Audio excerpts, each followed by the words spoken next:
Hello, everybody, and welcome back to the Masonry Strong Podcast. Today, I'm joined by Melonie Leslie. Melonie, how are you doing? Good. How are you? Doing great. How was your trip in? Very good. Uneventful, which Really? is good. Yes. Oh, that's good. Yes. Where are you coming in from? Phoenix, Arizona. Oh, nice. Yes. How's the temperature difference from Phoenix? It's a little toasty, so we're still in the 110s. So Really? Yes. So this feels cold. Hence the sweater, Oh my gosh, I'm sure. freezing. Yeah, I'm sure this is like winter for you guys. That's Right? crazy. So how's your mid-year experience been so far? When did you get in today? We got in Friday evening. Oh, really? Yeah. Okay, gotcha. So we just hung out with friends yesterday Awesome. and did a little fly fishing this morning. Nice. And And then you said you caught a fish? I did. Was that your first time That fly was the fishing? first time fly fishing. Gotcha. So different technique, different all that. But it was good. It was fun. It was very relaxing. Awesome. So, Nice. yes. Well, I know a lot about you, and you're involved with the MCAA a lot. You are the secretary Yes. on the board. How has that been for you, and how long have you been on the board? So I have been on the board now for several years. I was regional vice president Okay. before for Reach G before this. So I've been on the board for quite a while.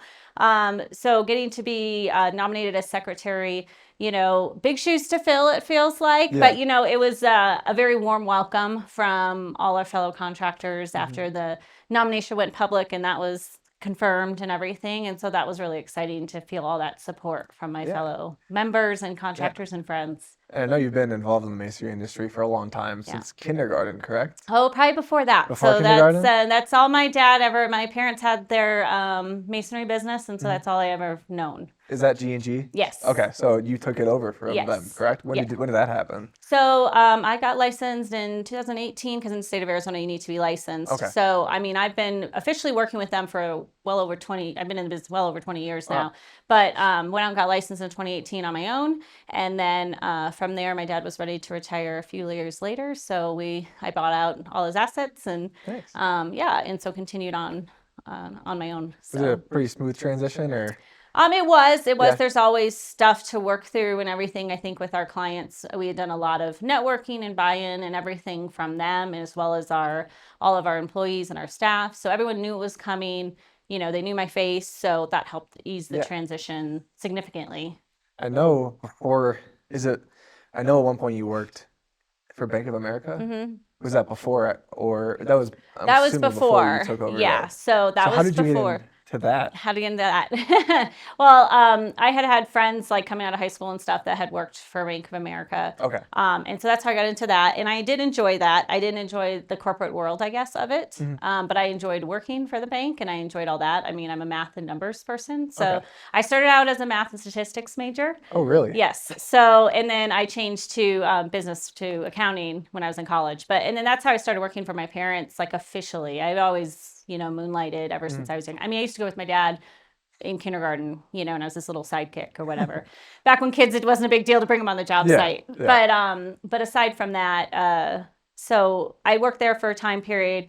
And then when I started college, that was an easier fit for me to work in the office while I was doing my college courses. But then I must have gotten bit by the bug, and I never left. Was it your idea to take over the business, or did they bring it to you as an offer, or? I think, so the funny story, I don't know, a lot of people know G&G, like what does G&G stand for? So I have 3 brothers. Okay. All the boys' names, initials are GTH. My dad and my brothers are. So when my dad started the company, I think his goal in mind, right, was that his one of his boys would take it over with him, and that's the G&G. And in the end, so 2 out of the 3 of my brothers did work with my dad for a little bit, but in the end, they pursued other things that made them happy, and so I was the one that stuck. But no, I don't think it was ever his intent, but it was never off the plate. My dad raised me that, even though you're a girl, you're still gonna be able to do all this stuff, but and I think it just kind of started falling into place. But it was never forced, I guess. Okay. It was an opportunity presented. Nice. If you want to stay, if you want this opportunity, we'll keep it for you. If not, then that's okay. And we'll, make our other choices. Yeah, that's awesome. Yeah. I know you're a huge advocate for women in the industry. Yeah. I've come to you a lot for articles about that. I guess, what has that experience been like? Because it's obviously a little bit more difficult because, like you said, it wasn't your dad's intent for his daughter to take over the business. Right. But again, what has that experience been like? Have you had to have thick skin? Mm-hmm. What has that been like? Yeah, I have had to have thick skin sometimes. I usually can read it from a mile away if I get somebody who's going to, judge me on that. I've spent a lot of time, getting to know the technical behind it so that I can back what I'm saying in the meeting. And I think in that I've developed where people respect me or they know that I come to the table talking about it. I'm not just sitting there saying it because I was told to say it by somebody else who does know it. Yeah. And I think in that I've gained a lot of respect. So then kind of my reputation starts preceding me, I guess, because everybody knows, you know what I mean? That, oh, I do know what I'm talking. I'm not just a, figurehead or chosen one to be out there. That being said, it is harder. I mean, all my guys, they, do respect me, but I think that's also, I think I've written it in an article. It's because I'm willing to get out there and do it. I'm not going to ask you to do it if I'm not willing to get my hands dirty to do it. And I think, again, that's in the doing, showing, showing that you're backing what you're saying, not just sitting there, saying it without, and then being like, oh, well, I can't do that, So I think a lot comes with that. And I think that's where the ease of it comes. That being said, there's still, and I can read it usually from a mile away, where there's some judgment or, you know what I mean, little kickback or pause with it. But you know what, if that's how you're going to be, then that's how you're going to be, and that's how you are, but definitely an advocate for, women to go and to do that, to be involved, to know what you're talking about, get to know the facts, but don't be afraid to get out there and put out there, because there's a lot of things that we can do that bring different things to the table.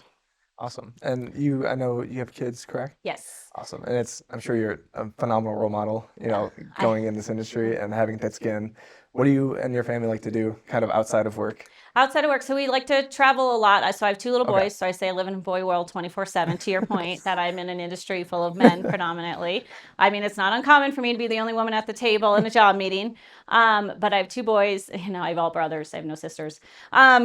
But we like to travel and go do things together. That's been one of our big things over the last couple of years we're so busy with work that then we try to unplug and take those times with family. So, but a lot of outdoor stuff. So my husband and I help with the Cub Scouts. We're both leaders. Oh, nice. And now my oldest is in Boy Scouts, but so that's been really rewarding, give back from another perspective. But I've been able to bring in the masonry to that too, and took my den to do a job site and did the whole thing, nice. And all that. So ways to tie it all together. But we enjoy traveling and going places, going to the beach. Spending time outdoors is typically what it centers around, I would say. Do you have a favorite spot you've ever been to? Favorite destination?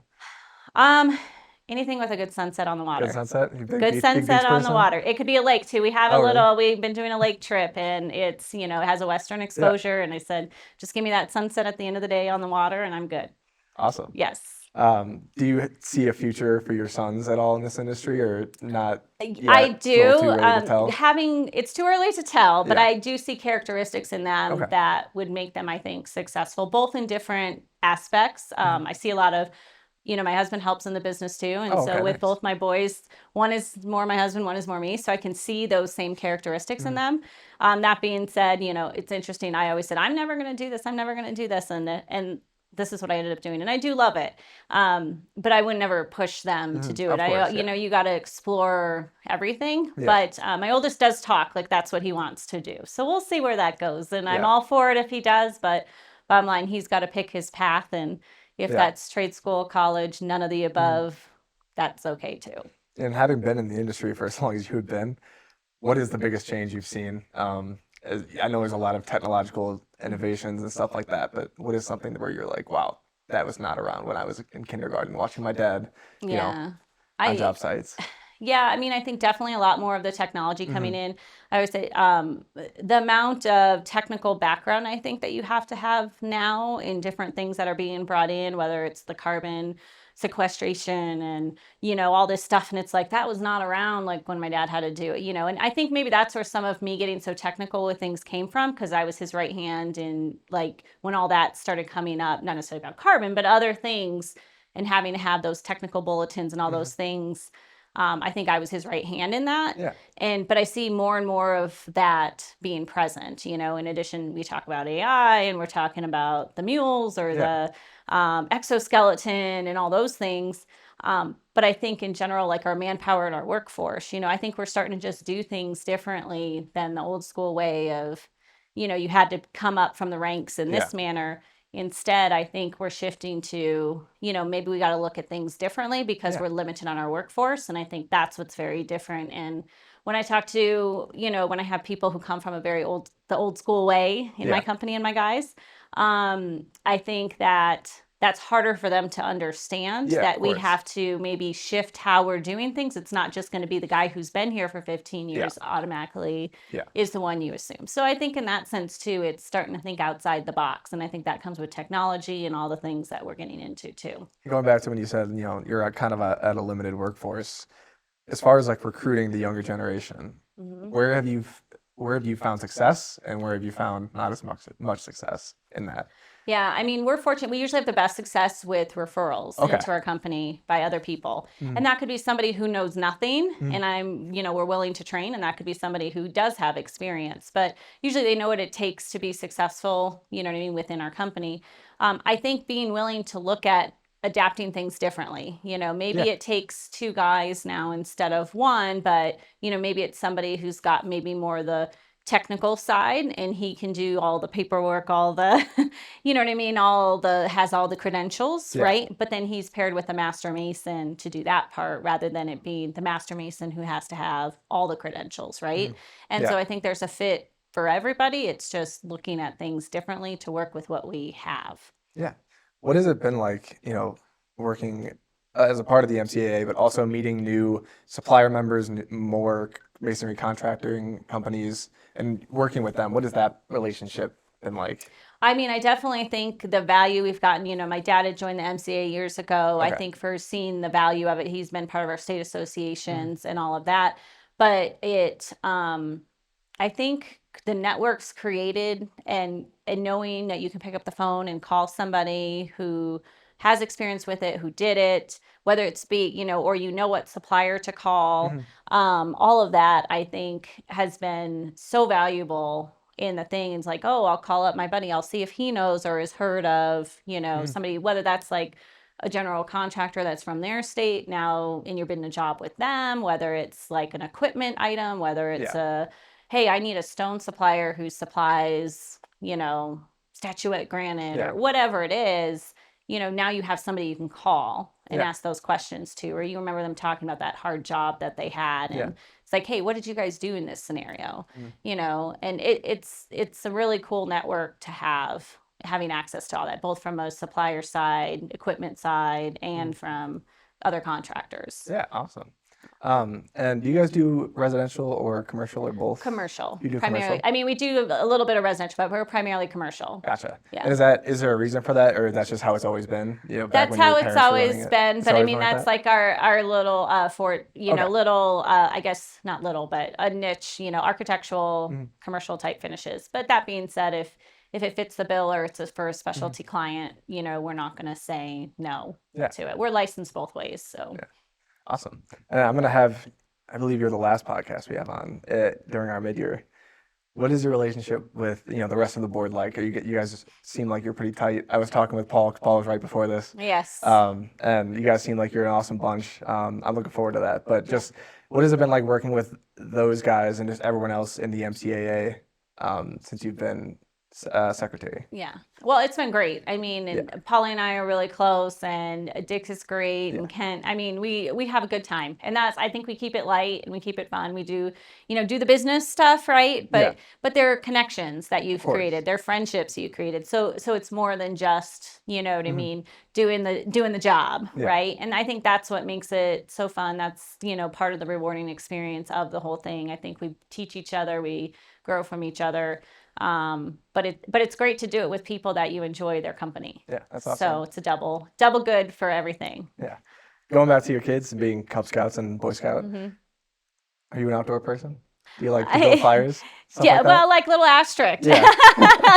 No, I mean, I do enjoy the outdoors. I'm not probably as woodsy as I used to be, I guess. But I do have fun. But, it was interesting being a part of the Cub Scouts and doing that leadership. I didn't realize really, I mean, that's what everyone thinks of when they think of Cub Scouts and Boy Scouts. Yeah. but that's actually just kind of a residual of what the main focus is of the Cub Scouts and Boy Scouts.